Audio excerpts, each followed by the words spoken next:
Hello, my sisters in ministry out there. It's Reverend Jocelyn, and welcome to another episode of the Sister Start Your Ministry Hour.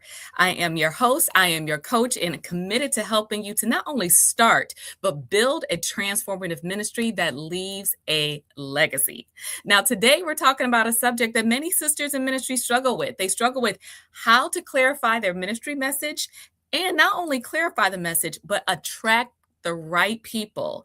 And may I dare say, even repel the wrong people, because some people are not your assignment. They're just not your anointing. And that's okay. You still can love them. But there are certain people who we're appointed to. Now, I am covering the concepts from my book, Sister Start Your Ministry. If you haven't gotten it already, you can get your copy at sisterstartyourministry.com.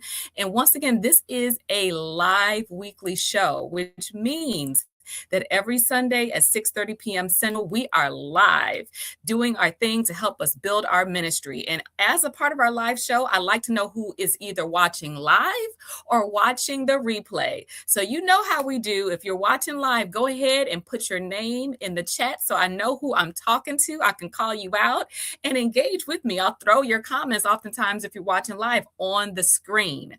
And today is also a special episode because at the end, I am raffling off a prize to one blessed sister who is already registered for our upcoming Ministry Launch Conference event. And so if you haven't gotten your ticket yet and you're planning to join us, you want to go ahead and get your tickets for our upcoming conference on January 23rd, because I am giving away a prize at the end of this episode. All right. So Diana, my girl from Florida, Diana, good to see you. Always a pleasure. Who else is here? I see some other individuals watching live. Let me know who's here as we get going. Okay, sisters. So we're talking again about your ministry message.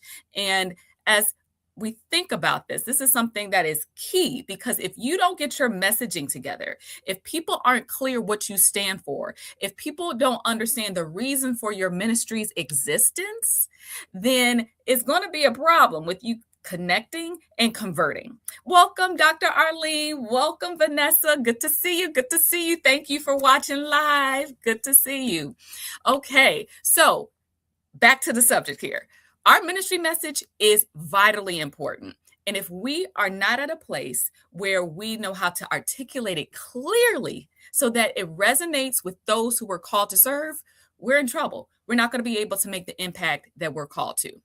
I want you to think about this. Have you ever gone to a conference, maybe an event, where you were networking and you meet someone? And typically when we network with someone, one of the first questions that we ask is what? So what do you do? We ask them, what do they do? Now, have you ever had someone who, when they introduce themselves, their answer is so convoluted? Like it is like run on sentence after run on sentence for like 5 minutes. And you're just kind of like, huh? Like you smiling, but in the back of your mind, you're like, I don't know what they're talking about, because they give you a list of confusing things of all the stuff that they do. And by the end, they have taken your wind away. You're uninterested. We've all met people like that. Now, on the flip side, we want to try to avoid being that, where if someone asks us a question, Dr. Arlene, Diana, Vanessa, if someone asks you, what does your ministry do? What do you stand for? What's your reason for existence? Is your answer going to be all over the place, or is it going to be clear and done in a way where it resonates with those who you are called to serve? And so that's my question. Is your message diluted? Is it one in which is unclear and is causing confusion? Because brand illusion is something that many people struggle with. It's when you have different messages all over the place for your ministry so that no one is really fully clear of what you do. You might consider yourself a Jane of all trades. But the thing is, when you are the Jane of all trades, particularly for your ministry, when someone's looking for an individual who specializes in grief or specializes in health or specializes in XYZ, you don't come top of mind because you're trying to do everything. You really don't stand for one thing in particular when it comes to rising at the top. You're not considered an expert in that field, or you're not considered a ministry or business that is essentially focused. Your brand becomes confused, it's fragmented, it lacks clarity. And when your brand lacks clarity, sisters, your brand ultimately is lacking power in terms of your messaging. And so we want to make sure that when someone comes across us, we meet someone, they come across our website, our social media, they be like, oh yeah, such and such. She's consistently putting out information about trauma healing, health. They know what you stand for. And you're able to communicate that in a way that is clear and that has some power behind it. You know, I tell a story about a time where I was attending a conference. I was at a workshop. And at this conference, they allow for you to ask questions at the mic. Now, I jumped at this opportunity because it was about 1,000 people who were actually in the room for this event. So I'm like, let me get to the mic so I could give my 10 seconds of explanation behind what I do. And when I got to the mic, I said, hi, I'm Reverend Jocelyn. I equip churches to become places of healing, not trauma. And I said that. It was just a single sentence because at the time I was in the midst of my National Trauma Healing Church campaign. And when I said that, the whole room was like, ooh. I was like, got him. And I tell you this, after I said that, I had a sister literally chase me out of the auditorium. I was trying to use the bathroom. So I was like, why is this woman running after me? I'm like, what's going on? But because my message just hit her in the throat, you had some power behind it. She chased after me, was like, I need to work with you. That's a message for you right there. And that's what you want to be able to convey. Something that is provocative, something that for the person who you're called to serve, they're like, oh, yeah, I need to talk to you. So let's try it out. If you're listening right now live or even the replay, tell me what are some of the messages that you might be putting out there to the world about what you do. Is there something that has a little bit of a kick to it? It's a little spicy. It's a little bit edgy so that you stand out, because sometimes if it's nice and cute and safe, people are like, oh, okay, cool. But if it's just a little bit out there, it grabs people's attention and it speaks to those who you're trying to reach. So I would love to hear any of your messaging that you're even trying out. Don't be afraid. Let me know what message you're putting out there for the person who you're trying to meet or to reach and impact. Because here's the thing, sisters, when you have brand clarity, there is power behind that. The consistency of your message lets people know that you're not a fly by night. You're not over here just playing around, maybe bored or have a hobby. No, you're consistent. You're showing up with the same message so people understand what you're about. And your brand, everything that you put out there in terms of your messaging, it ties together. People are like, okay, yeah, she put this out here. She does this program, but it's all interconnected. It has a focus. And essentially, there's integrity in alignment with what you're doing. They're saying, oh, okay, she is not just going to stop and start. No, she is moving forward with intention. Okay, I see some comments in the chat. Warrior Beauty, helping women identify the dysfunction in their upbringing. Ooh, and reclaim their destiny. Ooh, I like that. Got some spice to it, Vanessa. Love it. Does anybody else want to try? Don't be afraid to put it in the chat, because this is a way in which when you do get off into a conference or something, you want to be able to articulate in a sentence or two, not only what you do, but the transformation that you bring. I think the reason why people responded so well to what I said was because I was not only talking about what I do, I was talking about the transformation that I bring. So can you clearly communicate the transformation people will get by working with you in your elevator pitch. And if you can, it can really make a difference in terms of people actually wanting to connect and work with you. Now, this is something that you could develop over time, but I want to talk to you about a couple common mistakes that people make when it comes to their messaging. One of the mistakes that people struggle with is the curse of knowledge. And I'm just going to bring up Diana real quick. Diana, goal is to educate, to recognize, equip to respond, and empower to refer to survivors of abuse, sexual assault, and human trafficking. That is such an important need too, Diana. Such an important need. Thank you for what you do. So ladies, we're talking about the curse of knowledge. What is the curse of knowledge? Well, for some of you, you are an expert in your field. You've been doing this work for so long. It's equivalent to someone who is a doctor, like a medical doctor, right? They know they've gone to school forever. They have all the fancy terms and biology and all the stuff that they know. And if there is a certain diagnosis that someone has, they have to learn how to break it down in a way that a lay person will understand it, or else what's going to happen? It's going to go over their head. Similarly speaking, in our field, there might be certain jargon or things that we are very familiar with, and we use it in our field. Like I might use like a term in the trauma healing space, trauma-informed care. Or I use a term gaslighting. It's becoming more popular now, but that's a term that we often use in this work, and a number of other terms. But someone called me on it. It was like they called me on that and said, Jocelyn, what if someone doesn't know what gaslighting is? Or what if someone does not know what trauma-informed care is? You use these terms amongst your peers, but to someone else, it might not resonate. So same is true for what you're doing. Are you using language that resonates with the people who you're called to serve? Because if it's not the language that they use to describe their problem, then it might not connect. We're going to talk about this when we go over search engine optimization in a couple weeks. I'm going to be covering how to get yourself to rank on Google.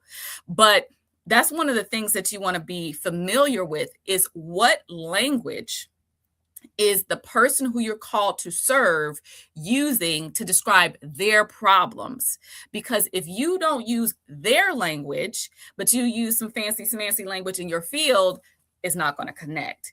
And so think about that in terms of what level do you want to talk to people on so that it resonates. And another thing that's very key is you want to have built-in avenues to get data. Feedback is gold. So anytime you go out and speak, Dr. Arlene, anytime you go out and you serve someone in your program, Diana or Vanessa, anytime you go out there and you do this work, how are you gathering feedback from people? I try to do that regularly. We run trauma healing groups through my agency and trauma healing trainings. I have it built in at the end. Every time we are concluding a class, we have people take a survey. In addition to that, we have it built in where if they have positive feedback, we invite them to leave a Google review for us, which is public testimony and public feedback that's positive. But if they have suggestions of something they don't like, we appreciate that too. They give that to us and we see how can we tweak this? What do we want to spend more time on? Same thing for even my women's coaching program. I always look for ways to get data. Even before I meet with the potential client for the first time, I always have them fill out an assessment. So I get a feel of what are they struggling with? What are their challenges? What are their goals in their language? So I can design programs and services that way to meet their needs. So having a built-in process for feedback will help you to be able to hone your message in a way that really resonates with people. All right, so that's point number 2 or 3. We move it right along. But the next point that I want to make, and I want to ask you, are where are the people who you are called to serve hanging out? Okay. Another mistake that people make is they try to be everywhere. They try to give their attention to all forms of social media.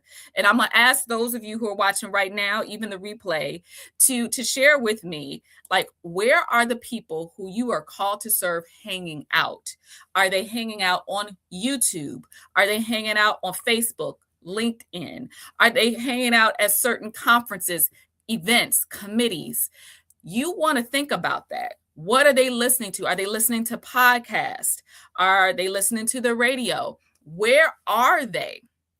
Because one of the most frustrating things that can happen to you as a ministry leader is you've honed your message. You have a great program, amazing services, and you are trying to reach them, and you continue to try to post. Say, for instance, you're posting on TikTok or some other platform, and you're posting regularly, but you're like, why am I not getting any traction with those who you're called to serve?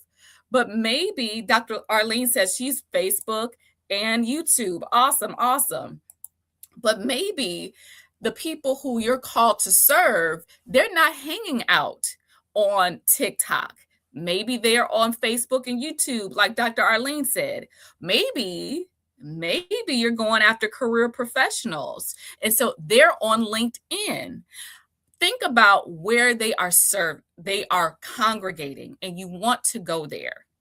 I think about a story in the Bible. It's an all familiar story of Peter. Peter was a fisherman, and he was trying to fish all night.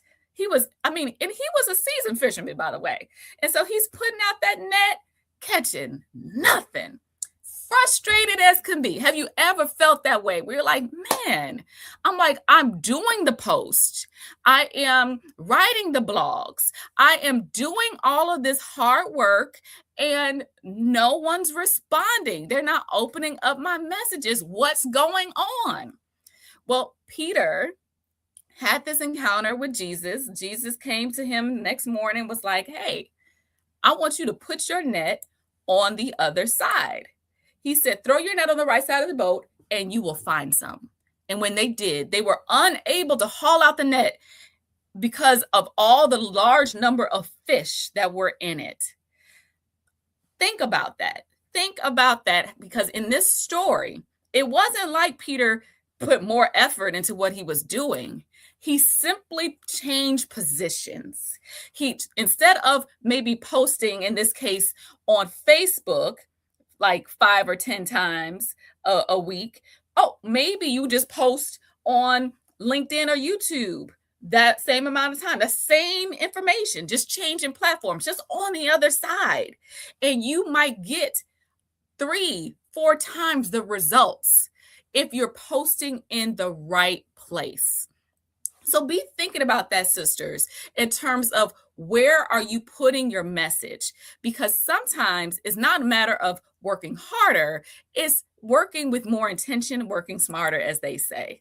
All right, I see, Diane, I volunteer with agencies that serve them and meet many as volunteers in the community. So you go out to the community, Diana, to meet people. That's great. And sometimes, listen, social media is good. I'm on social media. That's how I'm connecting with you beautiful sisters out here. But sometimes people want to touch you. Sometimes they want to wrap their arms around you. Sometimes you got to get out here in these streets and connect. And so for you, another thing that I want to ask you to think about is, what people in your life do you know who have an audience where the people who you want to connect are located? Maybe they have a congregation where you said, could I do a quick 10-minute workshop or 10-minute little webinar or whatever in front of your people? Or could I be a guest speaker in front of this audience? Think about who knows people in your field where you're trying to enter in, and collaborate is another thing that we talk about in the field that I'm in terms of coaching, getting in front of other people's audiences. So you don't have to start off with your own. You just have to find out who has 30 of the people who you want to reach that you can get in front of and say, I'm willing to do a free workshop. I just want to let people know about XYZ. And then at the end, you can make your books available for purchase, or you can let people know, hey, they can book a free follow-up appointment with you to learn more about your health program or your identity program or whatever you're launching. But ladies, we have to strategically put ourselves out there so that we are able to make an impact and do what God has called us to.